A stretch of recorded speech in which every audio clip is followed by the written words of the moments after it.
밭을 밟지 않고 농사를 짓는 무경 농법이라고 해서 아무래도 그 트랙터나 경운기를 사용하지 않기 때문에 이런 에너지를 절감하고 포타시 무책임에 기여하는 그런 현상들도 가봤습니다. 그래서 오늘은 그 올해 마지막으로 이런 발전마을에 참여하게 됐는데요. 여러분들 함께해서 정말 반갑고 뜻깊은 시간이 될 수 있도록 함께 많이 보고 느끼는 그런 자리가 됐으면 좋겠습니다. 네, 여러분 많이 사랑해 바랍니다. 네, 반갑습니다. 여러분 투발로 아시죠? 희생양이 있는데 가장 빠르게 치고 온나라 때문에 물속에 잠겨져 있는 투발로. 그 투발로는 전 세계를 축소해놓은 축소판이라고 할 수 있는데 이 투발로는 1997년도에 지구 온난화 때문에 북극의 빙하가 녹으면서 이날 수도가 물속에 잠기게 되었습니다. 그리고 아주 빠른 속도로 지금 물속에 잠겨져 가고 있는데 빠르게는 2015년이 되면은 이 섬나라가 완전히 물속에 잠겨질 가능성이 있습니다. 이 섬나라에서는 대통령께서 2009년도에 전 세계 모든 사람들에게 전자우편을 보냈습니다. 이메일을 보냈습니다. 아마 여러분들께도 보내셨을 것인데요. 혹시 투바루에서 이메일 받아보신 분 계십니까? 없습니까? 아마 그 대통령께서 이메일 수신 능력이 좀 떨어지셔가지고 여러분처럼 파악한 이메일을 수신을 못하신 것 같습니다.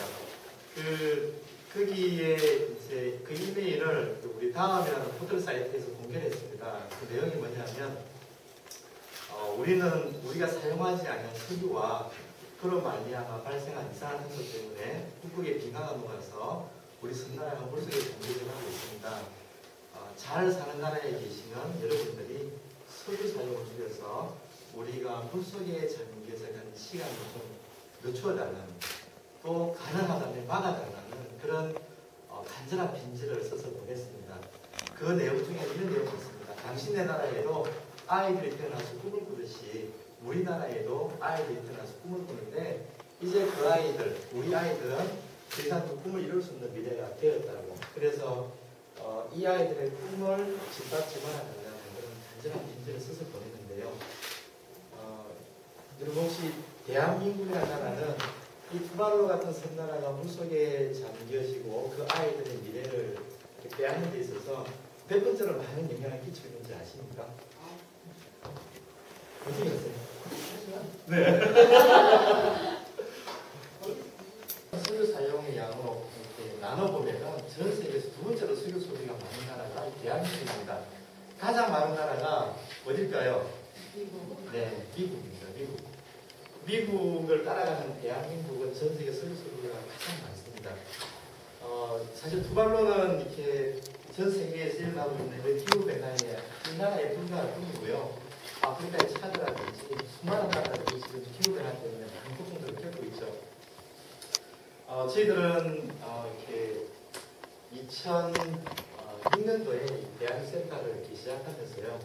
우리가 어떤 세상을 만들어야 될까라는 고민을 했습니다. 그러면서 우리에게 주어진 한 가지의 중요한 소명은 우리가 석유 없이 살아갈 수 있는 세상을 만드는 것이 정말 소중하겠다는 생각을 했습니다.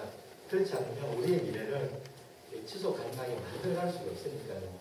그런 고민 속에서 저는 대한센터를 시작하게 되었고, 또 하면서 내린 결론은 우리가 시골에서 단순히 에너지만 생각하는 것은 의미가 없다. 시골의 사람들이 다시 돌아와서 사람이 살만한 세상이 되어야 되는데, 사람이 살기 위해서는 자립적인 경제구조가 필요하다는 것을 깨닫게 되었습니다. 사람들이 여기 와서 먹고 살 길이 없으면 도무지 돌아올 수가 없습니다. 여러분, 우리나라의 석유 소비가 이렇게 많은 이유는요, 우리나라에 사는 사람들의 생활 구조, 상가, 이렇게 돈을 다 없애버리고요. 거기다가 아파트 숲을 만들었습니다. 콘크리트 숲을 만들었죠. 이런 삶의 구조는 굉장히 많은 에너지를 소비할 수밖에 없는 구조가 만들어졌습니다. 게다가 그런 어떤 생활 방식 속에서 우리가 추구하는 그 삶의 규모는 굉장히 규모가 큽니다. 그러니까 작은 규모의 아파트보다는 큰 규모의 아파트를 선호하고요. 그 작은 제품의 가전제품보다는 큰 제품을 씁니다. 제가 본래 이렇게 여러분들처럼 아니고요.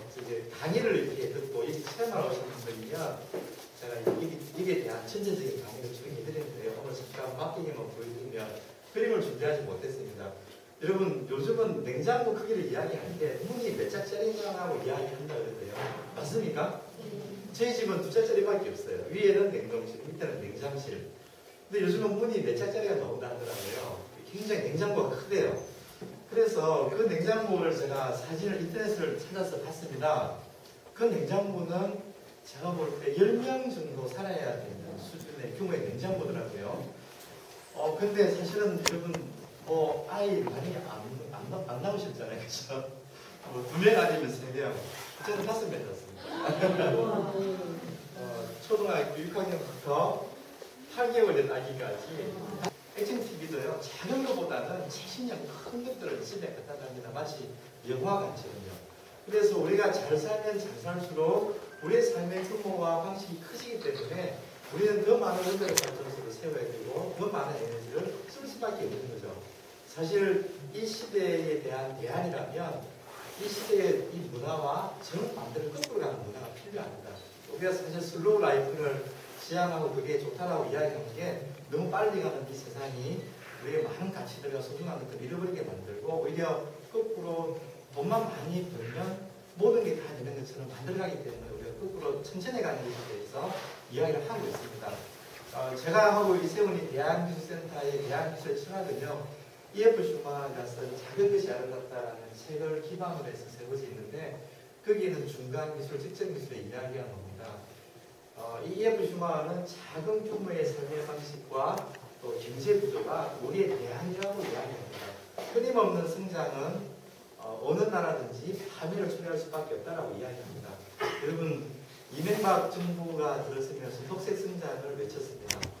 그 이전의 정부도 성장을 외쳤습니다. 또 이 다음 정부는 또다시 성장을 외칠 겁니다. 여러분, 우리가 얼마만큼 성장해야 도대체 행복할 수 있을까요? 저는 우리가 계속 성장한다고 행복하다고 생각하지 않습니다. 왜냐하면 성장은요, 제한된 지하 자원은 끊임없이 포괄시키지 않으면 안 되는 그런 경제 구조를 의미하고 있습니다. 그 대표적인 게 석유지 않습니까? 이제 석유는 곧 조만간에 포괄될 겁니다. 우리 다음 세대는 쓸 수 있는 석유가 없어요. 석유는 아주 대표적인 예품이고 이 세상에 제한된 지하 자원들이 굉장히 많습니다. 이것들이 이제 포괄되는 거죠. 그래서 우리의 삶의 구조와 우리의 정치의 어떤 흐름과 이런 모든 것들이 큰 규모와 성장을 외치기 때문에 사실은 이런 에너지를 자립하고 미래를 밝게 만드는 게 어렵다는 것을 저는 알았습니다. 우리 굉장히 많은 석유를 소비하고 있는 거죠. 그리고 또 그래서 이제 우리가 여기서 자립경제 구조를 만드는데 이 자립경제 구조는 돈이 신이 된 세상이 아닙니다.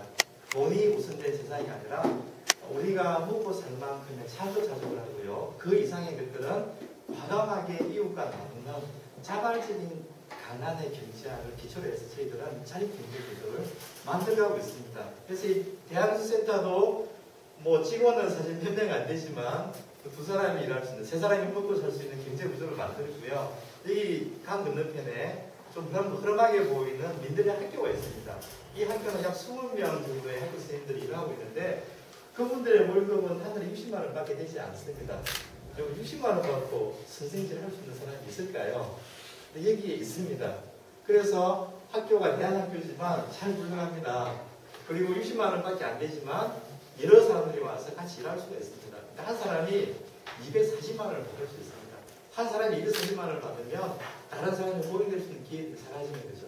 그래서 저희들은 많이 받지는 못하지만 스스로 만족하고 살 수 있는 삶의 길을 찾고 있고요. 또 그 옆에는 민들레 베이커리라고 있습니다. 이 베이커리는 약초빵, 우리 산성에서 나오는 이렇게 약초뿐만 하고요. 우리가 농사지은 민들레 가루, 밀가루하고요.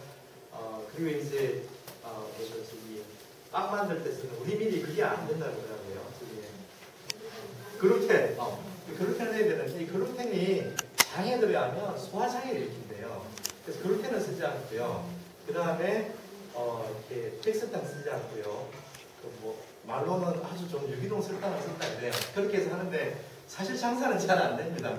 잘 안 되는데 하지만 그 제품의 가치를 알아주시는 많은 분들이 사주기 때문에 베이커리도 운영이 되고 있습니다. 그래서 이 위쪽에 새로운 마을이 만들어져 있는데 그 마을에서 세 분이 매일 일하러 옵니다. 포장하는 걸 높고요. 빵 굽는 걸 높습니다. 이게 자립경제구조를 만들어가고 있고요. 또 민들레 공방이라는 것이 있어서 이 공방을 통해서 저희들이 이렇게 천연염색이나 입새 프린터 다양한 형태를 해가고 있는데 오늘 제가 추워서 그 옷을 끼는 바람에 제가 멋진 티셔츠를 보여드릴 수가 없습니다. 좀 이따가 제가 옷을 벗으면 보여드리겠습니다. 여러분 여기 따뜻하죠? 여기 제가 오늘 여러분 온다고 햇빛 안 나면 석유를 좀 기름 보일러를 걸으려고 했는데 재밌는 일이 벌어졌습니다. 우리 보일러실에 문이 잠겨져 있어요. 근데 아무리 찾아도 열쇠가 없어요. 그래서 기름을 못 넣습니다. 그런데 오늘 햇빛이 좋아서 여러분 여기 계시는데 이 저희들이 제가 이 세미나실을 설계하면서요. 설계 안 쓰는 세미나실을 설계했습니다. 여기 바깥에 유리온실이 있잖아요. 유리온실이 열을 모읍니다. 그리고 위쪽에 창이 있고 아래쪽에 창이 있습니다. 가운데에는 창이 없습니다. 가운데는 흑백이 있습니다. 그죠? 그러면 위에 창과 아래 창을 열면 차가운 공기가 이렇게 아래쪽 창을 통해서 흘러나갑니다. 그리고 유리온실을 통해서 데워진 공기가 들어옵니다. 이렇게 들어오죠. 다시 순환을 합니다. 이런 순환 사이클에 의해서 여러분 발에 참 실내화를 준비를 못했습니다. 석유 넣을 거라고 실내 준비를 안 했는데 석유를 제가 못 넣었어요. 하지만 많이 안 춥죠? 오늘 같은 날 날씨도 많이 안 춥기도 안 춥습니다만은. 해가 뜨면은 저희들은 전혀 난방하지 않아도 30명, 40명이 공부할 수 있는 이런 교실을 이렇게 만들었고요. 저 추결벽은 낮 동안에 열을 지장합니다. 흑백인데요. 조금 예쁘게 나와야 되는데 시공하는 분들이 좀 잘 모르겠습니다. 아주 불만이 많습니다. 저게 이제 열을 이렇게 저장했다가 밤이 되면 바깥에 열을 뽑아냅니다. 그래서 이 안에는 이게 이제 구조가 철근 콘크리트 구조인데 철근 콘크리트 구조는 하늘이 잘 안 돼요. 그렇지만 추운 겨울에 여기가 제일 추울 때가 영하 14도예요. 바깥이 영하 14도고요. 보통 새벽 한 6시 반 정도 해가 뜨기 직전에 제일 추워요. 그때가 영하 14도인데 이 안의 온도는 난방하지 않지만 최소 10도 이상의 온도가 유지가 됩니다. 그러니까 해가 뜨서요. 아침 9시 되면은 학생들이 공부하고 오면 여기는 20도 이상의 온도가 만들어져 있어요. 그러니까 난방이 필요 없어요. 실내화만 신고 들어오면 됩니다. 그런 구조로 만들어져 있습니다. 그래서 이제 저희들이 마을을 이렇게 에너지를 중심으로 시작했지만 중요한 것은 어떻게 자립경제 구조를 만들 것인가. 이 자립경제 구조도 도시처럼 돈을 많이 벌고 잘 먹고 잘 살자가 아니라 차곡차곡에 자발적 가난의 경제학을 기초해서 하자는 그런 개심들이 있고요. 두 번째는 교육이 필요합니다. 저희들이 민주주의 학교를 세웠습니다. 우리가 아이들 교육 때문에 외부로 다녔잖아요. 이제는 대안교육이 굉장히 의미를 많이 가지고 있습니다. 그래서 민들레 중고등학교를 세워서 우리 아이들을 외부로 내보내지 않아도 됩니다. 그리고 제 아이들이 자라서 이 마을에 다시 정착할 겁니다. 저희들이 만드는 사회적 기업과 마을 기업의 주인이 될 겁니다. 이 친구들이 나중에요 또 다른 마을에 가서 이제 마을이 계속 이어나갑니다. 어른들이 돌아가시기 때문에 그 더 다른 마을에 가서 다시 마을을 세우고요 일구어 낼 겁니다. 이 마을은 모체가 되어서 그런 마을을 지원할 거고요. 그리고 민들레 공방이라는 것을 통해서 이 지역의 문화를 더 아름답게 만들어갈 겁니다. 여러분, 그 문화가 농경사회를 기반해서 만들 수 있다는 거 학교에서 배우셨죠?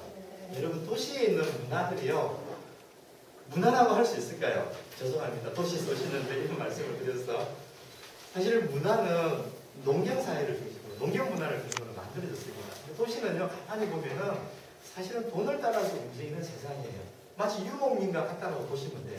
그래서 그 지역 특색의 그 지역만의 아름다운 문화가 별로 없습니다. 거의 대부분 북치고 노래 부르는 거 외에는 특별한 문화가 없어요. 근데 우리나라의 전통 문화들은 지역마다 특색이 있고 다 달라지 않습니까? 이런 문화는요, 농업이라는 것이 기반이 될 때 가능한 겁니다.